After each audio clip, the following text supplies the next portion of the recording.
We saw the US have a massive rally for Trump. It was the Stop the Steal rally. Trump called upon his followers to descend on Washington, D.C. and express their concerns in a peaceful rally, which he reiterated many times.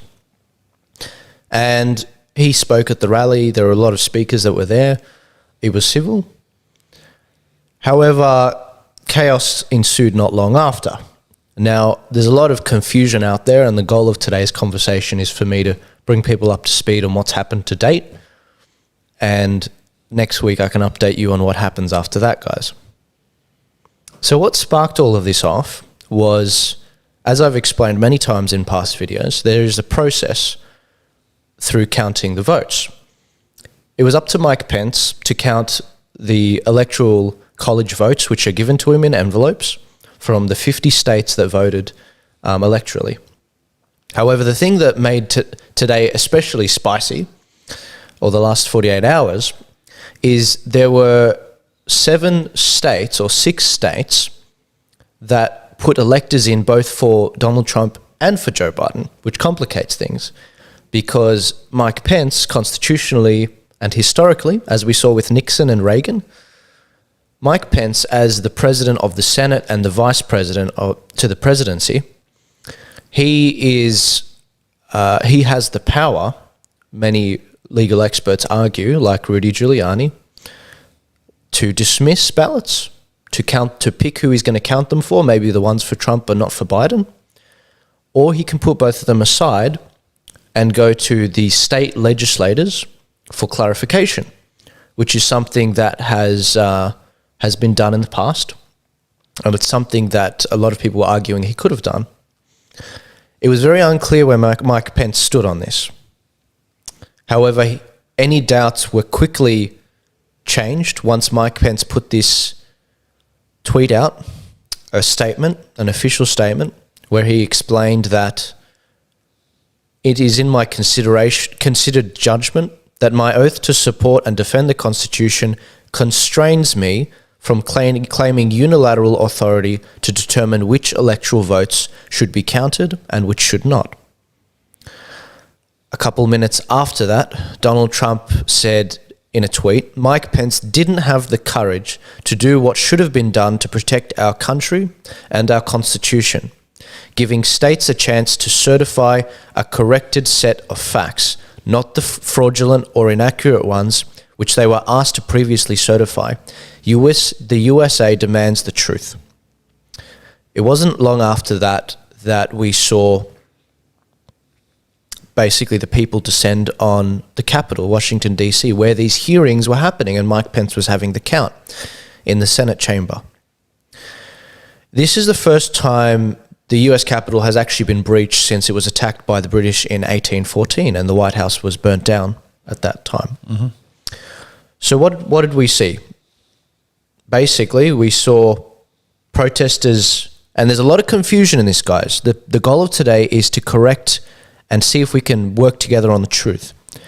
We have this video on Twitter, which hasn't yet been found to be a lie at all, but we can see at the front of the Capitol that police officers are letting these protesters through, these Donald Trump protesters who have moved on the Capitol. Police are squabbling with protesters. Oh, there we go.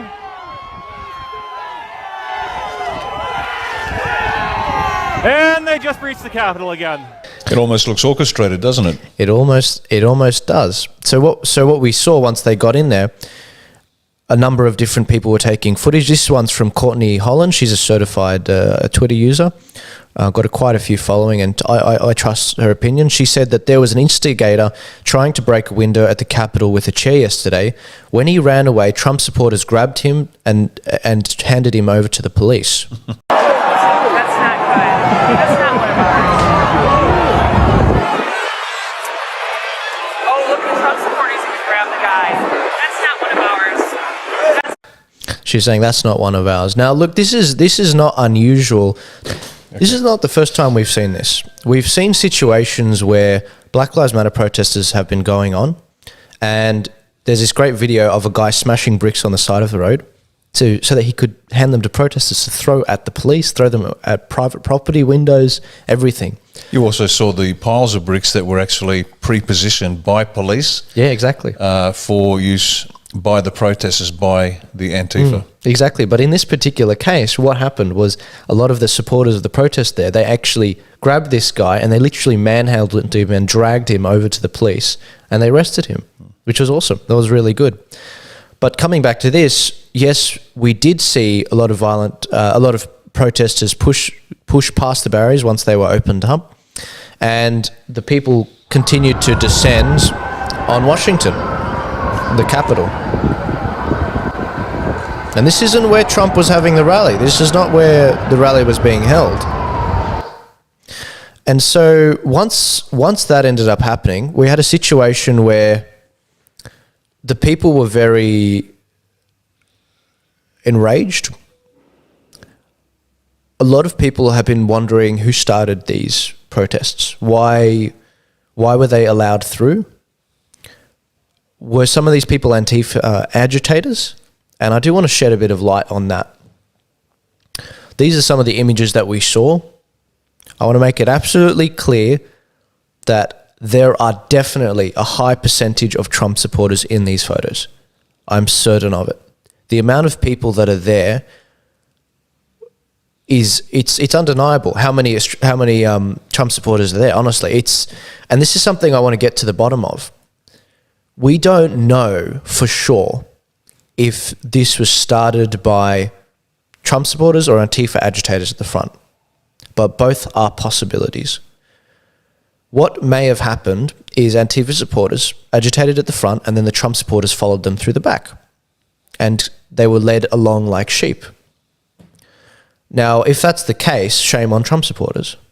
If that's not the case and Trump supporters of their own volition went up and there were no Antifa supporters, because that's a lot of people, then shame on the Trump supporters. But either way, we've got a problem here, guys. We've got a serious problem. Once they made it into the building, they almost breached the Senate chamber. There was one cop that was holding them back, and this is the some of the Secret Service there, I think, barricading the door there. Once they got in, they almost even stole the Electoral College votes, but a couple of the staffers had enough intelligence to take the votes with them. There were hard drives that were stolen from many of these officers. And here we've got a couple of Trump supporters in the Senate here taking photos. And you might say these are all Antifa supporters. I wouldn't be so certain. I would not be so certain. This is an example of a guy who I thought originally was a Biden supporter or an Antifa supporter with horns on his head.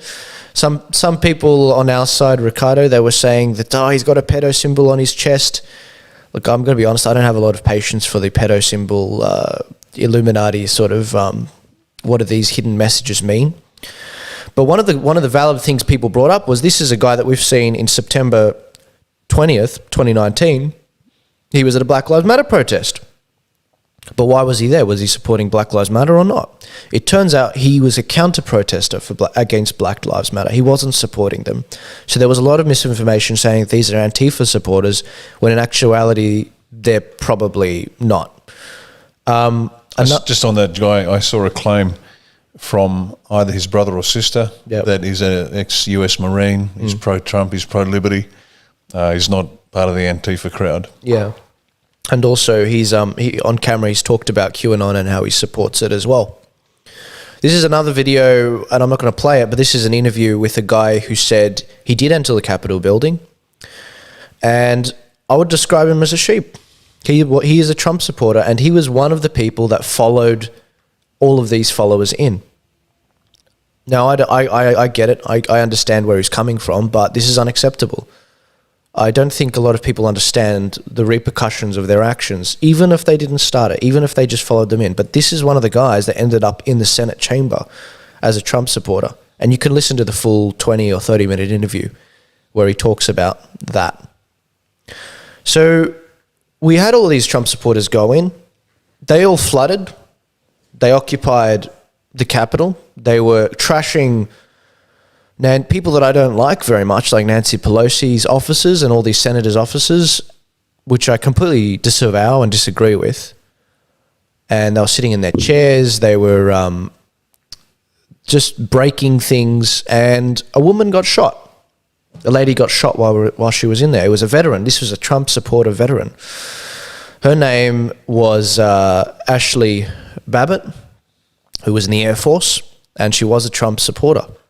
And she was not doing anything. If you watch the video, it's very sad. I can't play it here because this video will be taken down. But she was there, and she was, I think, shot in the neck or the throat or something. And she died not long after that, unfortunately. There are 3 other people that were also killed on the day, by some by law enforcement, another, I think, by falling. But we're still hearing the reports and the details on this. What was the response to all this? Because once this happened and all of these and the Capitol was cleared, what ended up happening after that? They all came back. The senators all came back and they resumed procedures, and they used the time because they were in the middle of debating Arizona at the time, because the Republicans raised objections and they could have a 2-hour debate for each state where objections are raised. In order to raise an objection, you need 1 House member at least and 1 senator at least in writing to beforehand put their request in. And once that happened, we had a situation where the Democrats used their time and the establishment Republicans used their time to lambast the Trump and Trump supporters, and this is where things started to go horribly wrong, for sure. Ilhan Omar then came out and said, "I'm drawing up articles of impeachment. Donald J. Trump should be impeached by the House of Representatives and removed from office by the United States Senate. We cannot allow him to remain in office. It's a matter of preserving our republic, and we need to fulfill our oath." And we have a number of people who have been drawing up articles of impeachment, including a number of different names, some of which include Ilhan Omar, as I just stated. Others also include Alexandria Ocasio-Cortez. And it's not good, guys. It's not good. This is what deterioration looks like. It's really disgusting, and I think that the important part is that we recognize that there are going to be repercussions for this, and it's not going to be great. Once these events happened, Donald Trump tried to calm everyone down. On Twitter, he put 3 posts out calming everyone, saying, "These are the things and the events that happened when a sacred landslide election is so unceremoniously and viciously stripped away from great patriots who have been badly and unfairly treated for so long. Go home with love and in peace. Remember this day forever." And then we've got Jack Murphy, who I listen to. He was saying that today is Q's fault, and he's obviously touching on how a lot of Trump supporters follow Q and the theories of Q, and they definitely, I think he's making the point that a lot of people probably breached that place by having in mind a lot of the words of and the theories of Q, and it might have stoked a bit of fear and anger, hence why they stormed the barricades. This is something I did want to touch on. Paul Sperry said that a former FBI agent on the ground at the US Capitol just texted me and confirmed that at least 1 busload of Antifa thugs infiltrated peaceful Trump demonstrators as part of a false flag, Trump false flag op. Now, I don't know if this is true, but the point of all this is we need more information on what started this at the front of the protest. We simply don't know. Once all of this happened, a lot of people were lambasting Trump, saying he's not telling people to calm down. He's not telling people, he stoked these fears, it's his fault. As a result, we saw a flurry of Trump bans on social media. Twitter said that as a result of unprecedented and ongoing violent situation in Washington, D.C., we've required the removal of 3 Donald Trump tweets, some of which I read out. Tweets that were posted earlier for repeated and severe violations of our civic integrity policy. Trump was also banned from Facebook for 24 hours and from Twitter for 12 hours. Trump has also been banned from Instagram and Facebook for the remainder of his presidency. Moving on, we saw a Congressman, Cori Bush, Democrat. She came out and said, I believe the Republican members of Congress who have incited this domestic terror attack through their attempts to overturn the election must face consequences. They have broken their sacred oaths of office. I will be introducing a resolution calling for their expulsion. And you will notice that this is dated January 5th, not January 6th. Isn't that fascinating? This is, guys, as you know, I know we're on Australian time, but even if you take that into consideration, she drafted this the day before all of these events because she always intended on using this. Once again, it almost seems like it was orchestrated. And this, but I'm just a simple soldier. Exactly. And this isn't the first time this has happened. The first time Trump, I think, nominated someone for the Supreme Court, or the second time with Brett Kavanaugh, there was a DNC statement put out straight away. And the problem was, in the statement, they didn't change the date. And they didn't put in the name of the nominee. They just said, we oppose the nominee. So this is, and that was from Nancy Pelosi's office. So this isn't something that we haven't seen before. So this started some terrible momentum against Trump because a lot of these, they were going through the states, seeing which ones they were willing to oppose. And the US Congress, they require, as I said before, a member of the House and a member of the Senate to oppose in writing before these proceedings. And a lot of the senators dropped out. And because of what happened. I mean, Loeffler, she ran in the Senate in Georgia. She lost her election in Georgia. Even she dropped out. She was willing to do it before, but after they stormed the Capitol, she changed her mind. And it didn't end up happening.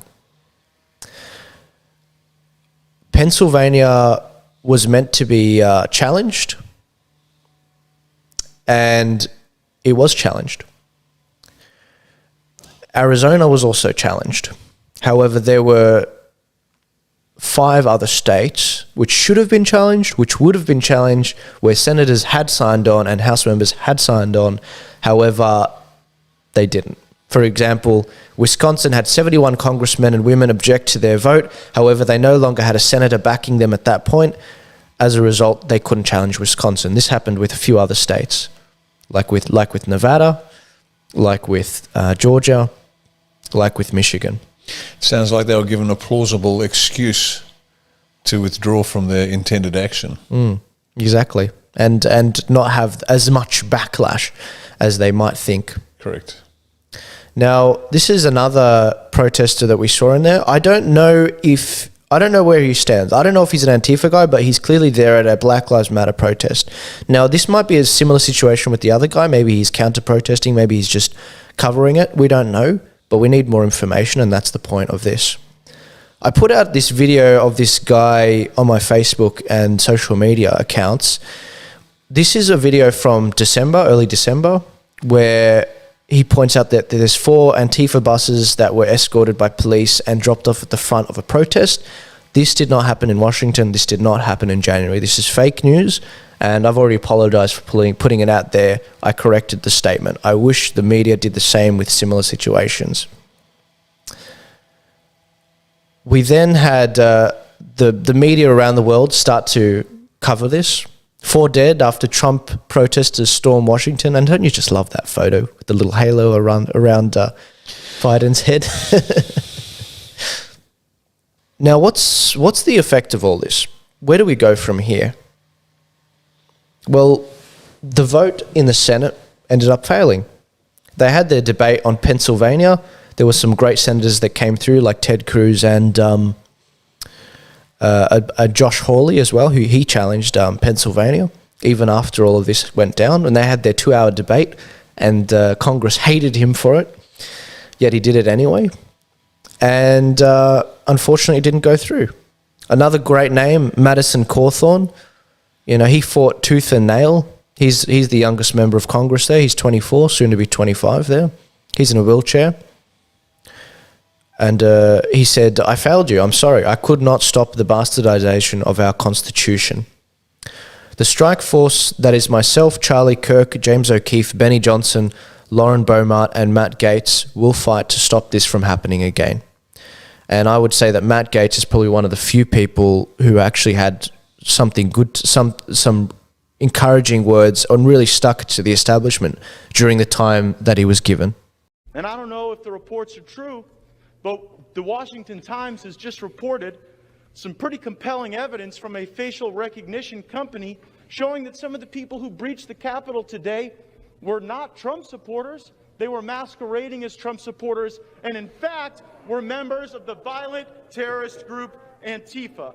Now, we should seek to build America up, not tear her down and destroy her.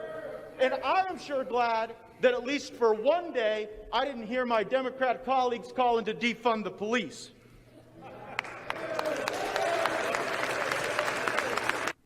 It's exactly right. Every single speech opened yesterday with, I want to thank the Capitol Hill Police. Well, you might want to thank the Capitol Hill Police, but then why are you calling for massive defunding of police in urban cities across the country? Congressman Matt Gaetz deserves our credit. He is one of the good guys.